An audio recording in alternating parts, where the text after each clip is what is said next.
সূর্যকে আল্লাহ তাআলা ইউনিট দিয়েছেন, বিজ্ঞানীরা গবেষণা করে বলছেন সেটা হচ্ছে 1,40,00,000 সেন্টিগ্রেড।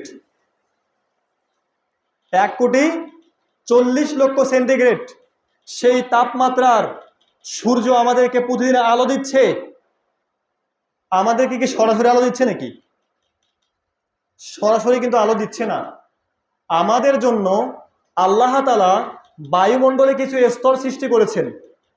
যারা সায়েন্সে লেখাপড়া করে বা অন্যান্য বিষয়ে পড়ে তারাও অনেক সময় জানতে পারে যে আল্লাহ তাআলা বায়ুমণ্ডলে অ্যাটমসফিয়ার, আইনোস্ফিয়ার, মেগানোস্ফিয়ার এইরকম কিছু ফিল্টার আল্লাহ তাআলা সৃষ্টি করেছেন।